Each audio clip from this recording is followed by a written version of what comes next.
This running back class is really deep. And honestly, this is going to be one of the hardest positional rankings that I got to do this whole draft cycle. Let's talk about it, man. Let's go.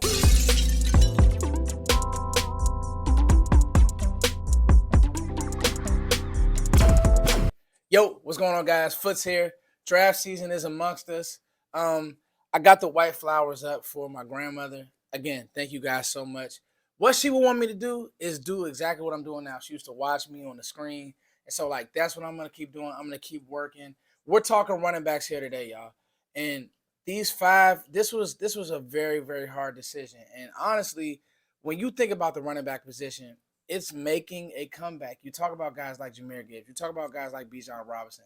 But if you're a fan of the channel, if you're a fan of the Cowboys, one thing to keep in mind when watching these guys is, and one thing that I had to do when watching film is, how are they used versus how they'll be used for our team. There isn't a Zeke in this draft. There isn't a Ty Gurley in this draft. But one thing that I will say is, you look at two very similar backs, two guys that I was high on, but you guys know, if you've been really with me, how much I love Gibbs. Well, let's talk about Gibbs. Let's talk about Bijan really quick. Bijan goes to Atlanta, not really used correctly. Artie Smith, who's a guy who knows how to run the ball and do certain things, but I think he overthought the pick. You look at Detroit, had a true plan when it came to Gibbs. When it came to Gibbs, had David Montgomery and Gibbs, and let's ease Gibbs in. There were times I watched games, y'all, and I said, why doesn't Gibbs get the ball more? But they played the long game and it worked. We'll make sure that he's fresh. We'll make sure that he's understanding the scheme. We'll make sure, hey, you go tackle this big back for a little bit, and then you come back and you tackle this physical, quick guy as well. So again, I think this class is really underrated. And let's talk about a few of my. This is how underrated and kind of like sneaky deep this running back class is. Let's talk about a few of my guys who didn't make the list. A few of my honorable mentions. Audric Estime's an honorable mention for me. Marshawn Lloyd's an honorable mention. Bruce Feldman's Jalen Wright. He was on Bruce Feldman's list. He's gonna jump. He's gonna go crazy at the combine. 44-inch vertical. He's an honorable mention. That's how I had to really dig in and it kind of sift through the film to really find out and rank these guys a certain way. I've seen rankings and lists where Audric Estime is number 2. But for me, the hips, kind of a high runner, not really a great creator, but he's a good player. So that just goes to show you just kind of how sneaky deep this class is. And you know what? I got a treat for y'all. I know I said top 5, but we actually got a 5A. Let's talk about it right now. Let's get to the ranking. Number 5A, and I told you guys I was giving you a treat. I said 5, but we're going 5A. We're going Ray Davis here. Transferred in from Temple, set a bunch of records at Temple, goes to Kentucky. And to me, you kind of question, like, okay, when these guys transferring from a program like Temple, how will they fare in the SEC? He did nothing but put up numbers. He really is like a poor man's player, of the highest player that I have ranked on this list, only because he kind of is a downhill runner, but he has like pull away speed. The question for me is the creation ability. But like, his hands aren't bad. He showed some of that at the Senior Bowl. Like, he really is like a nice player. And I think in a gap scheme where he could just hit the hole, where he could just be physical. Like, I wrote it down. I said that, Ray Davis has to go to the right team. But I see it like, I see a player who can carry the load. Like, it's weird because with all these backs, I don't see like an every down back. But with Ray, even though he's 5A on this list, I do see a player that, if he pans out, could be every down back. So I have him ranked 5A. I think that he's a really good player. I think he's really physical, and the speed does impress me. It'll be interesting to see how he fares at the combine, how he looks smoothness-wise next to all the other running backs. But I do have Ray Davis, 5A. Number 5, Braelon Allen. Guys, this guy, he passed the eye test. When he gets off the bus, he's like, that's who you want coming off the bus. And then you see him in the backfield. It's imposing. A lot of people will comp him to Derrick Henry. For me, he's more of a DeMarco Murray comp. Extremely physical. Now, what people will say is, why did the numbers drop this year? I think he had like 900 yards this year versus freshman year and the sophomore year. He was 1,000-yard back. And as a freshman, I mean, he was up there with guys like Jonathan Taylor and Ron Dane in Wisconsin history. I think the offense, the scheme, you want him in under center, downhill, zone scheme. One cut, get north. That's where he's going to help you. Really Eddie George-esque vibes. But Braelon Allen can play. I don't know if you want him, catching passes out the backfield. And it's strange because for him to be a big running back, when you watch the film, he's not really great in pass pro. But Braelon Allen, he's gonna be a second round, third round back. He makes a lot of sense for the Cowboys if you pair him with a shiftier guy. But in a 1-2 punch, that's where you really want to live with Braelon Allen. I don't think he's a lead back because of his ability to catch.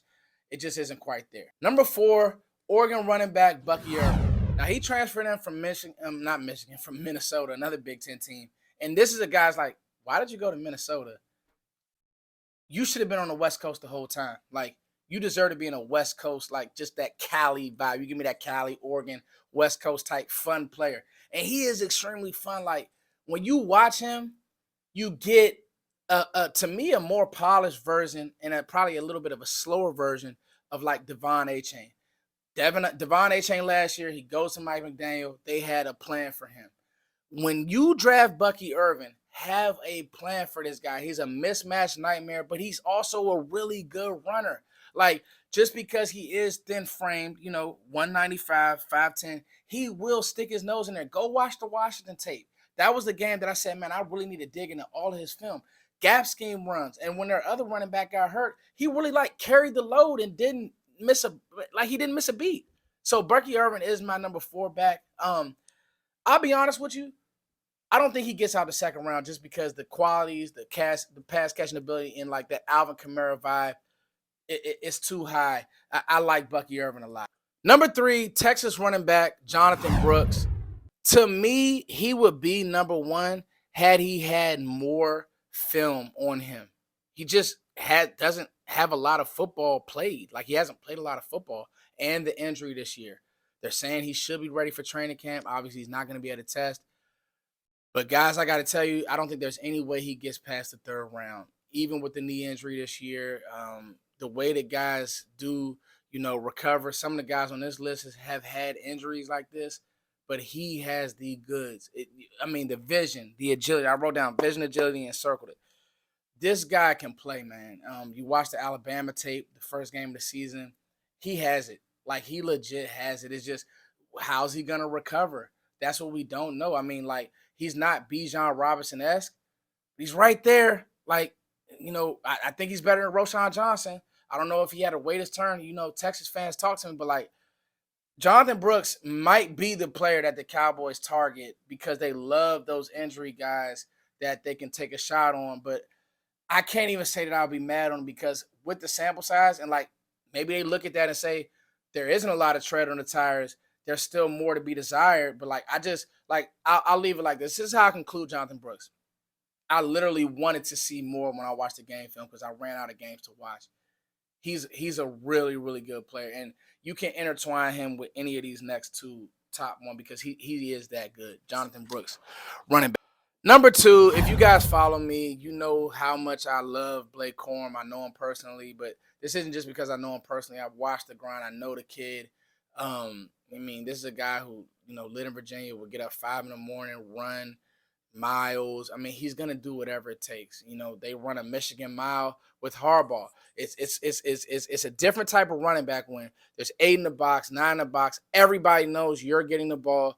You and your Batman or your Robin in that Michigan offense, and you still produce, being that size, 5'8", 213. There was no other threats. Obviously Roman Wilson was good, and the tight ends are good, but J.J. McCarthy, he's okay. He's gonna go high, but that's all traits based.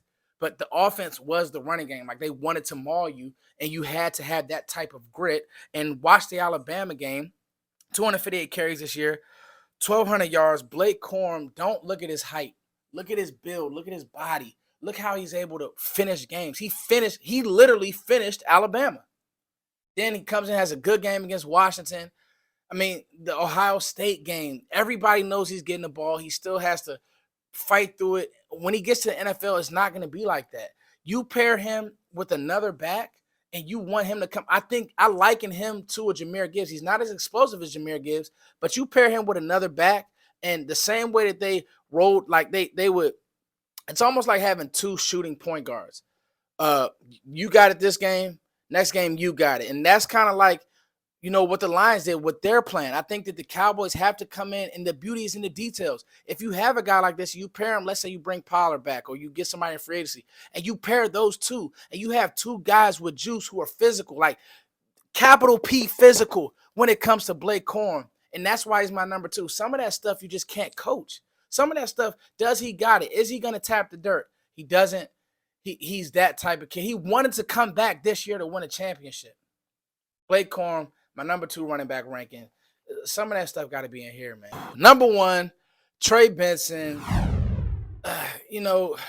It was so hard ranking these guys again because Jonathon Brooks could easily be number 1. But when I watched Trey Benson, the one thing that I said with him is just the exceptional long speed. I think that he has the best long speed out of all these guys on the list.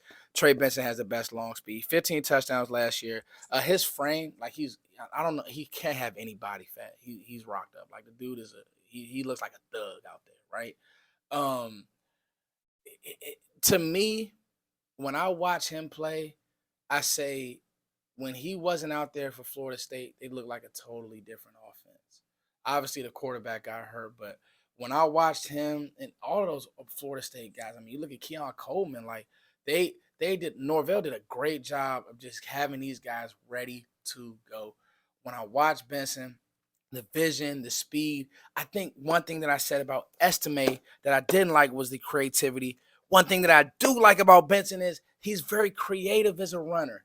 The gap schemes, the pull stuff. He doesn't just follow the block. He just doesn't ram into a wall. He will make you miss. He's very wiggly. He has good hips, and he's very concise with his runs.